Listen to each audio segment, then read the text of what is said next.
트레이드 나왔는데 예, 파나린 선수 그리고 이제 LA 킹스로 이적을 합니다. 그죠. 지금 이제 미국 온 다음에 계속 대도시만 돌고 있어요. 시카고, 뉴욕, 그 다음에 LA. 초거대 도시만 이렇게 이제 좀 투어를 하고 있는 상황이고요. 레인저스 같은 경우에는 리엄 그린트리 선수랑 2026라운드 3라운드 지명권, 2028라운드 4라운드 지명권, 조건부인데, 조건부 같은 경우는 뒤에 설명드리도록 하겠습니다. 그래서 이제 요 트레이드를 보고 들어가실 텐데, 레인저스부터 보도록 할게요. 레인저스는 리엄 그린트리, 그리고 지명권 2장입니다. 중위 라운드, 지명권이죠. 3라운드, 4라운드니까. 결국 이제 3라운드는 이제 다음 드래프트, 올해 있을 드래프트 지명권이고요. 2028년은 뭐 사실 좀 한참 뒤에 이야기라서, 요건 이제 그때 되면 좀 트레이드가 될 수도 있고, 요건 좀 향방을 좀 지켜봐야 되는 픽입니다. 요 이제 지명권 같은 경우에는. 조건부 지명권이 이제 조건부가 어떤 그게 된다라고 하면은, LA가 이제 이번 플레이오프에서 1라운드 이상 승리를 하면은, 그러니까 이제 1라운드를 뚫으면 3라운드가 2라운드로 이제 올라가고요. 그리고 이제 LA가 만약에 2개의 라운드, 2라운드까지 뚫는다라고 하면은 이 4라운드가 포함이 되는 조건입니다. 4라운드가 포함이 되는 거예요. 그러니까 이제 LA가 만약에 1라운드 광탈, 그러니까 1라운드는 뚫었는데 2라운드에서 떨어졌다라고 하면 4라운드는 못 먹는 겁니다. 이제 그렇게 이제 조건이 들어가 있고요. 그러니까 이제 결국은 확정적으로 받아오는 건 이제 26년 3라운드랑 리엄 그린트리 이렇게 2장인 겁니다. 확정적으로 받아오는 거. 그리고 28년은 어떻게 될지 모른다. 왜냐면 1라운드는 뚫었는데 2라운드에서 떨어질 그럴 가능성도 배제를 할 수는 없지 않습니까? 이제 그 부분 말씀을 드리게 되는 부분이고요. 여기에 더불어서 파나린의 캡도 50%를 레인저스가 부담하는 조건입니다. 예, 뭐 사실 이거는 뭐 어느 팀을 갔어도 이렇게 했을 것 같아요. 제 생각에는. 결국은 사실은 지금 넘어가는 팀들이 아주 셀러리 캡이 널널한 팀들은 별로 없잖아요. 아주 널널한 팀들은. 그러니까 이제 파나린의 1200만 달러 가까이 되는 그 규모를 그냥 100% 먹을 수 있을 정도의 규모를 가진 팀은 사실은 좀 적다라고 볼 수 있기 때문에 이제 50% 부담이 줄어들었다라고 말씀을 드리게 되는 부분이고요. 사실은 레인저스가 굉장히 명백한 트레이드 의도를 내비쳤었죠. 지난 1월 29일 날 로스터 관리의 일환으로 파나린을 출전을 하지 않았습니다. 파나린을 출전시키지 않았어요. 그러니까 경기에 내보내지 않았습니다. 결국 이제 파나린이 행여나 부상을 당한다라든가 이런 그림이 돼버리면은 이제 결국 트레이드라든가 이런 것들이 굉장히 어려워지지 않습니까? 이제 그런 부분들을 이제 좀 염두에 두고 결국 이제 파나린이 출전하지 않았고 그 2월 3일 있을 올림픽 로스터 프리징, 그죠? 올림픽 로스터 동결이라고 그냥 이제 그 직역을 해서 적어놨는데 이게 뭐냐면요. 2월 4일 오후 3시부터 2월 22일 11시 59분까지 제한이 되는 것들이 생깁니다. 로스터 관련해서. 뭐가 제한이 생기냐. 일단 트레이드 허가하지 않고요. 트레이드는 아예 안 됩니다. 그리고 웨이버 면제 대상자들, 그러니까 이제 마이너로 보내도 웨이버 공시를 해야 되는 애들이 있고 안 해야 되는 애들이 있잖아요. 그러니까 이제 웨이버 공시를 안 해도 되는 애들도 마이너에 가는데 제한 사항이 생겨요. 저 기간 동안에는. 근데 그건 이제 그렇게 중요한 내용이 아니고요. 그리고 이제 웨이버 대상자도 제한이 생깁니다. 뭐 그냥 이거 설명을 드리면은 면제 대상자가 어떤 제한이 생기냐고 하면은 직전 20경기 중에서 16경기 이상 뛰었거나 아니면 1월 21일 전까지 80일 이상 NHL 로스터에 든 선수들은 그 마이너를 못 보내요. 저 기간 동안. 그거 하나. 그리고 웨이버 대상자 제한은 뭐냐면은 동결 직전 경기. 그러니까 이제 로스터 프리징 들어가기 직전 경기 있잖아요. 그 경기에서 웨이버 공시를 했을 때 웨이버 공시를 하면 다른 팀이 데려갈 수 있지 않습니까? 근데 만약에 다른 팀이 데려갔는데 데려갔다라고 했을 때도 2월 17일까지 새 팀에 합류를 할 필요가 없습니다. 뭐 이런 조건들이 생겨요. 근데 그건 이제 지금 여기서 중요한 게 아니고 결국은 이제 2월 4일부터 2월 20일까지 트레이드가 허가되지 않는다라는 게 중요한 겁니다. 그러니까 레인저스 입장에서는 이제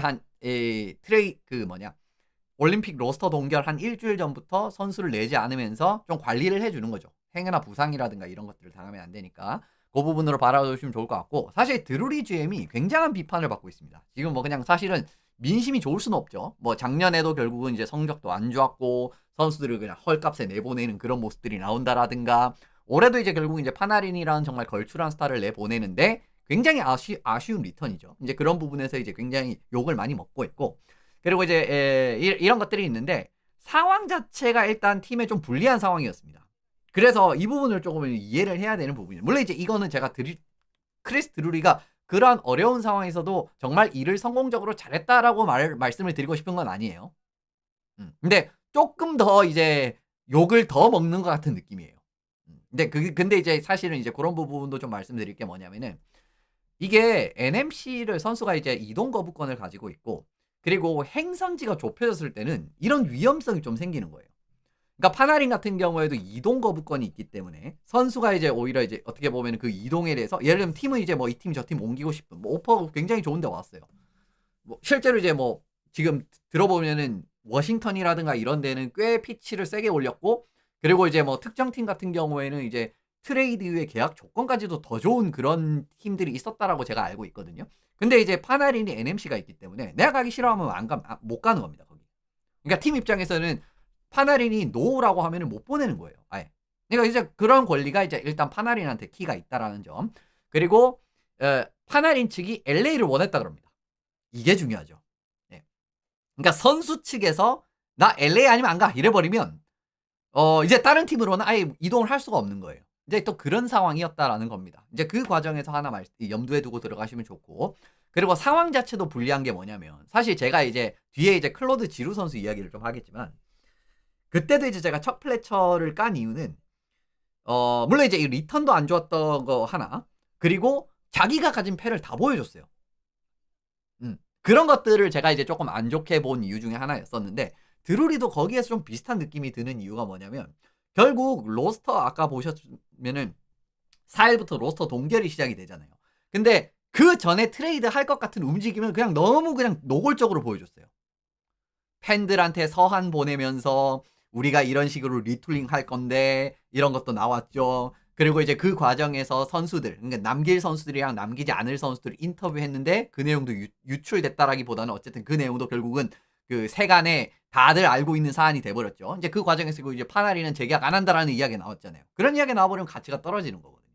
게다가 플러스 알파로 NMC까지 보유를 하면서 선수가 가고 싶은 곳을 정할 수가 있는 상황이었기 때문에 이래버리면은 사실 드루리 입장에서도 할 수 있는 게 별로 없어요.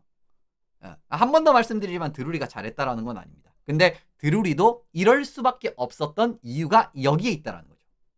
거기라는 거고 이거랑 이제 굉장히 트레이드 유사한 사례가 지루 선수입니다. 옛날에 이제 필라델피아가 지루 선수가 결국은 플로리다로 트레이드가 됐었잖아요. 이제 그 당시에 이제 오원 TP 선수랑 1라운드, 3라운드. 지루 하나로 이거 받으면 많이 받은 거 아닙니까? 라고 생각하실 수 있는데 그때 이제 지루랑 뭐 지명권도 이제 한 2장 정도 넘어갔고 그리고 룹초프 선수도 1라운드 지명된 선수이긴 했었어요.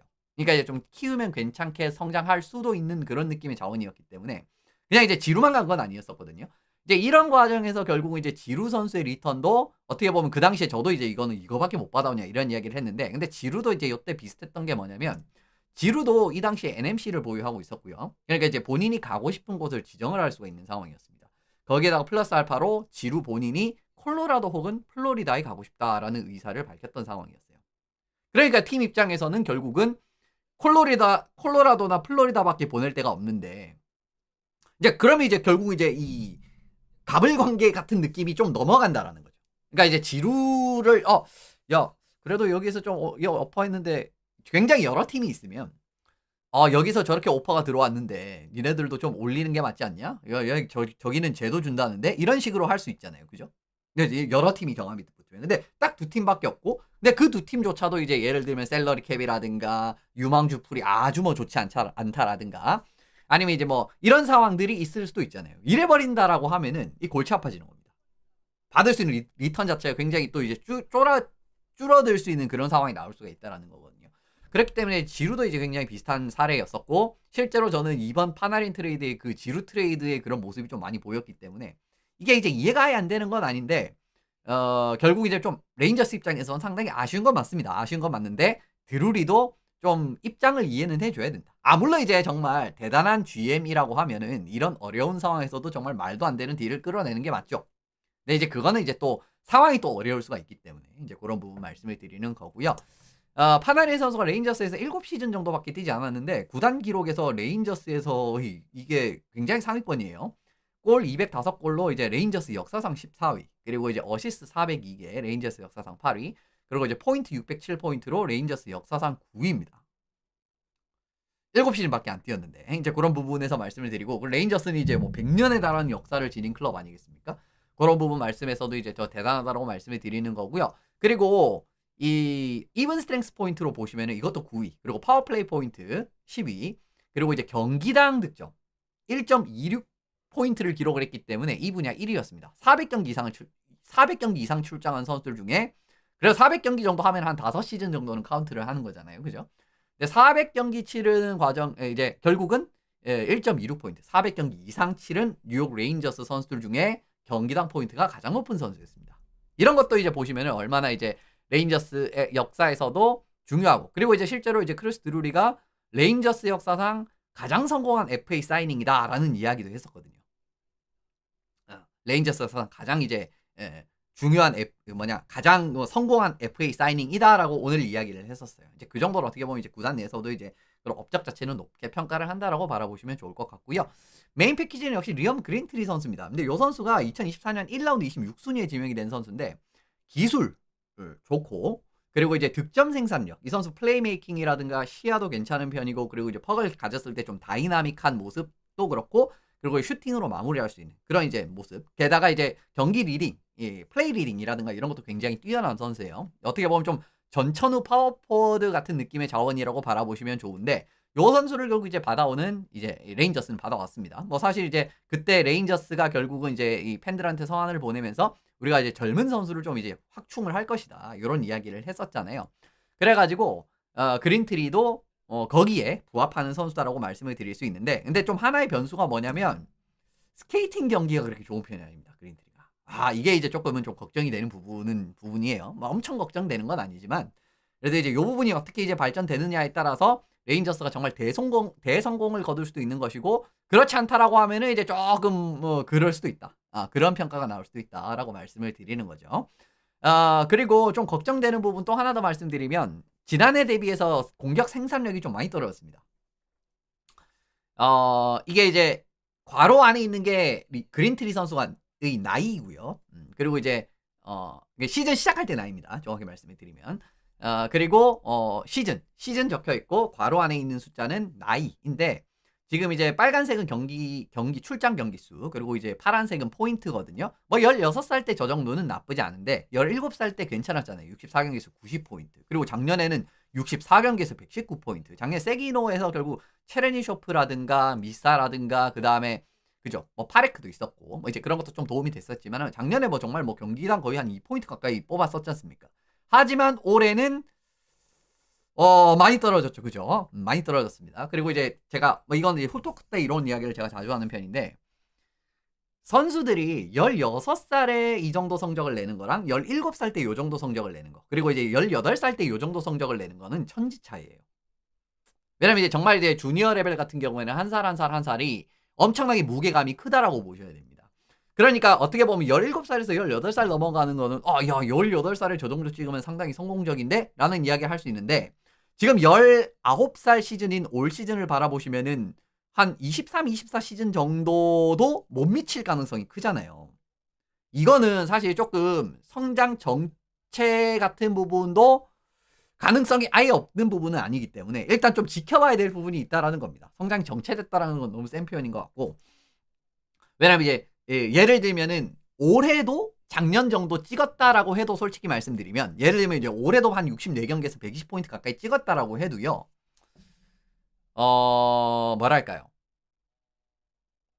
18살 때 그 업적과 비교하면은 굉장히 낮은 업적이라고 볼 수밖에 없습니다. 그런데 이제 작년보다도 페이스가 더 안 좋아졌다라는 거, 요거 하나 염두에 두시면 좋을 것 같고요.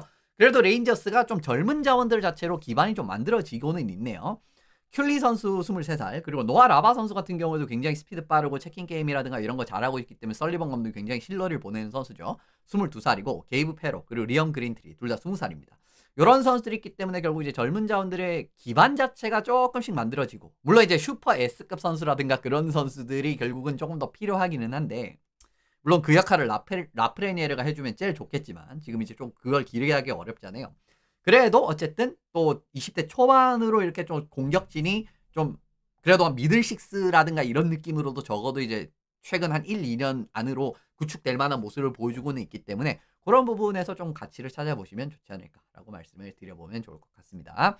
LA 영입 자원은 파나린입니다. 파나린 드디어 갔어요.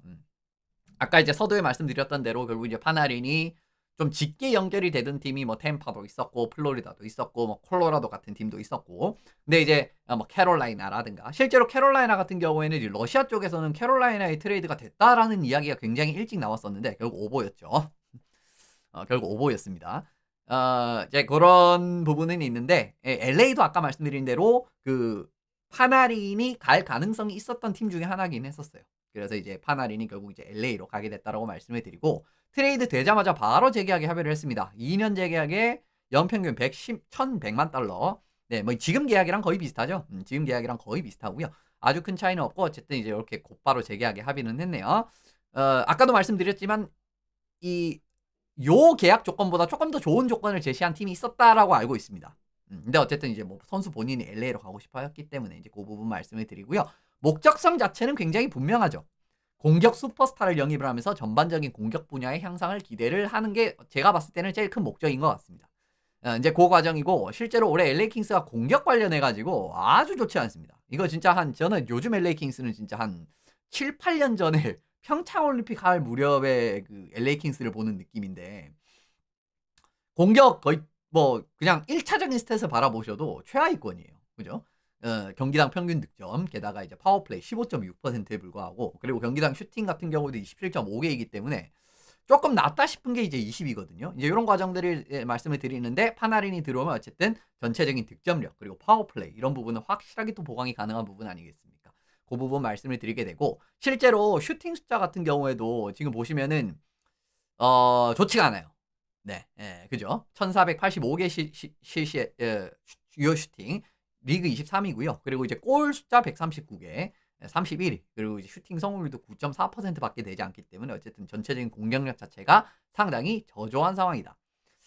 기대 득점값 이런 것도 봤는데 111.95점이 나왔기 때문에 이것도 리그 25위였습니다. 이제 이런 느낌으로 최하위권의 공격력이 나오고 있기 때문에 결국 이제 공격에서 조금은 핵심이 될 만한 요원을 영입을 했다라고 바라보시면 좋을 것 같고, 어쨌든 파나린이 콜럼버스 시절의 기록을 바라보시면은 조금 수비적인 성향을 가지고 있는 팀에서도 성적이 나오는 편이었었죠. 정확히 말씀드리면 토토렐라 체제에서 이런 느낌의 경기력이 나왔었죠. 1718 시즌에 82포인트, 1819 시즌도 79경기 87포인트를 올렸기 때문에 뭐 좀 수비적이고, 그리고 이제 체킹 게임을 아주 강조하는 그런 느낌의 팀이라고 해도 성적을 내는 모습을 보여줬던 게 파나리입니다. 어쨌든 물론 이제 그때랑 비교하기에는 지금 시간이 좀 지나긴 했죠. 그죠? 한 7, 8년 지났고 나이도 많이 이제 들어가고 했으니까. 그런데 그래도 올 시즌 굉장히 어려운 레인저스 공격진에서도 52경기에서 19골 38어시스트 57포인트나 뽑아냈고요. 그리고 이제 슈팅 성공률 12%의 이제 좋은 성적을 보여줬기 때문에 전반적으로 어쨌든 공격에서의 핵심 카드로 선택을 했다라고 바라보는 게 맞지 않나라고 바라봅니다. 그리고 올 시즌은 코피타르의 마지막 시즌이기도 하죠. 코피타르 마지막 시즌에 또 이제 뭔가 하나 더 안기면 좋지 않습니까? 물론 이제 냉정히 말씀드리면 지금 LA 킹스의 경기력을 봤을 때는 궁극적으로 정말 스탠리컵을 들 만한 팀이냐라고 물어보면은 그렇지는 않죠. 냉정하게. 물론 그럴 수는 있겠습니다만. 어쨌든 그 부분을 말씀을 드리면 어쨌든 마지막 시즌에 좀 보강의 피치를 살짝 올렸다라고 바라보셔도 좀 무리는 아니라고 생각이 들고요. 파나린이 합류를 했을 때 제가 생각하는 예상 라인업은 좀 이렇게 나오지 않을까 생각이 드는데, 1라인부터 어쨌든 무게감이 확 세지긴 했죠. 근데 짐 힐러 감독이 조금 요즘에 보면은 좀 화력을 분산하고자 하는 그런 느낌의 라인업을 많이 들고 와가지고 실제로는 진짜 이렇게 구상을 할지는 모르겠는데, 어쨌든 1라인이 파나린, 코피타르, 캠페 정도로 구성이 되면은 이거는 진짜 파워가 엄청나게 세졌다라고 바라보셔야 됩니다. 그런 부분에서의 하나. 그리고 이제 2라인에도 바이필드랑 피알라.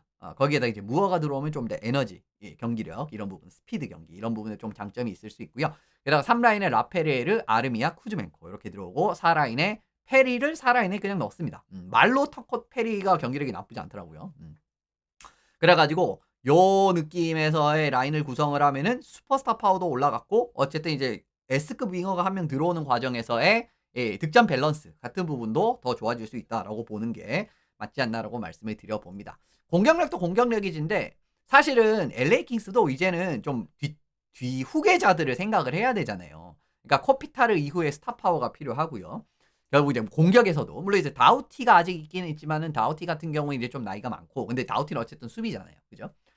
근데 그 과정에서 공격에서도 이렇게 이제 코피타르가 나가면은 결국 이제 코피타르 자리에 스타 파워를 이렇게 좀 이제 힘을 실어줄 만한 그런 선수가 필요한데 그런 과정에서도 파나리의 선택은 저는 나쁘지 않다라고 봅니다. 이제 그런 부분 말씀을 드리게 되고 물론 불안감은 있죠. 그리고 이제 실제로 이제 요 불안감 때문에 결국은 좀 일부 팀들이 파나린 그냥 데리고 오지 말라라고 아주 강하게 이야기를 하시는 분들도 계실 정도로 좀 불안감이라고 하면은 결국은 스케이팅경입니다. 빠른 선수가 아니죠, 그죠?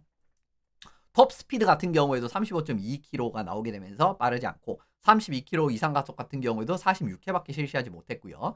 29에서 32km 가속 같은 경우에는 꽤 많이 했는데 이것도 이제 뭐 상위 36% 정도니까 아주 그렇게 좋다라고 볼 수는 없습니다. 하지만 이게 큰 문제가 되지 않을 가능성이 있는 거는 적극적인 압박을 달려드는 느낌의 팀보다는 좀 수동적으로 압박을 선택을 하는 편입니다. 전방 압박 전술 같은 경우에도 일반적인 1-2-2를 구사를 하고 그리고 중립 지역에서의 압박이라든가 이런 것들도 그 뭐 캐롤라이나 같은 경우에는 그냥 뭐 2-1-2로 그냥 이제 맨온맨으로 그냥 상대방의 지역부터 달라붙잖아요. 그런데 기본적으로 LA 같은 경우에는 이제 이 좀 수동 패시브 1-2-2를 쓰게 되면서 살짝 이제 뒤쪽으로 살짝 트랩 같은 느낌이 드는 1-2-2를 쓰기 때문에 그런 과정에서도 아주 스케이팅 게임이 수비 과정에서 정말 물론 당연히 그렇게 구사를 해도 뭐 속공 찬스를 한 번도 안 내주는 건 아니고 하니까 구멍이 나기는 나죠. 근데 이제 전반적으로 팀이 굴러가는 걸 바라봤을 때는 어 굉장히 적극적으로 압박을 거는 팀이 아니기 때문에 그런 과정에서는 파나린의 스케이팅 게임의 약점이 조금은 희석될 가능성이 있다라는 겁니다. 수비 과정에서도. 그래서 이제 요 부분을 말씀을 드리는 거고요. 그래서 저는 스피드 게임은 LA 킹스로 온 이상은 큰 문제가 되지 않는다라고 보고 있습니다. 그러니까 예를 들면은 뭐 다른 팀, 뭐 정말 좀 트랜지션 게임을 정말 빠르게 진행하는 팀이라든가 아니면 이제 저 압박을 통해서 플로리다 같이 이제 이 완벽한 1-2-2 압박을 구사를 하고 그 과정에서 턴오버를 유도하는 과정에서 정말 재빠르게 압박을 해야 되잖아요. 그런 팀이란 모르겠는데 LA는 그런 느낌의 팀이 아니기 때문에 큰 문제는 되지 않을 거라고 보고 있고요. 그리고 다음으로 다음 내용으로 넘어가 보면은 근데 앞으로 지켜봐야 될 거는 저는 오히려 요 부분을 지켜봐야 된다고 봅니다. 센터진 이거 어떻게 보강할 것인가. 올해는 그래도 어쨌든 코피타르가 있잖아요. 그리고 이제 올해 같은 경우는 어쨌든 코피타르가 인라인 센터로 활약을 하고 그런 상황이 나올 수 있지만 내년부터는 일단 계약에 잡힌 센터진을 보시면은 바이필드, 라페레르, 터콧 이렇게 3명입니다. 이게 조금 그렇죠. 물론 이제 바이필드가 아주 못하고 있는 건 아니지만 사실 바이필드 같은 경우에도 냉정하게 말씀드리면은 제가 생각했던 것보다 지금 성장의 폭이 좀 빠르지 않은 편이고요. 그러니까 저는 이제 사실은 예전에 한 5년 전 정도에 말씀드렸던 내용 중에 하나는 바이필드랑 터콧 5년 전이 아닌가? 드래프트 됐을 때 아마 바이필드랑 터콧이 드래프트 될 무렵에 그런 말씀을 드린 적이 있는데 바이필드가 이제 장차 1라인 센터를 보고 터콧이 2라인 센터로 이렇게 그 자리 잡는 걸 킹스가 기대를 하고 있을 것이다라고 말씀을 드렸거든요. 하지만 거기에 부합하는 느낌의 경기력은 아니에요. 물론 이제 바이필드는 터콧보다는 상대적으로 더 좋은 모습을 보여주고는 있지만 그래도 어느 팀의 1라인 센터로 어엿하게 자리 잡는 느낌의 확실한 모습을 아직까지는 보여주지 못하고 있고요. 뭐 터콧은 두말할 필요가 없고 이런 그림이니까 당장 내년부터 센터진을 어떻게 보강할 것인가 이거 이제 정말 중요한 키가 될 거라고 보고 있습니다. 내년 시즌에 뭐 이거 사실 뭐 잊혀질만 하면 제가 이제 UFA 이거 들고 오기는 하는데 별로 없어요 지금 보시면. 원래는 뭐 맥데이비드 뭐 이런 선수들 나올 예정이었었잖아요. 그죠? 올 시즌 끝나면. 근데 다 안 나오죠. 그러니까 결국은 슈멀츠, 말킨. 근데 말킨 같은 경우에도 지금 피츠버거 굉장히 잘하고 있고 댄뮤즈 감독이 말킨 굉장히 잘 쓰고 있기 때문에 말킨도 저는 피츠버거 재계약할 가능성이 좀 높아졌다라고 생각을 하거든요.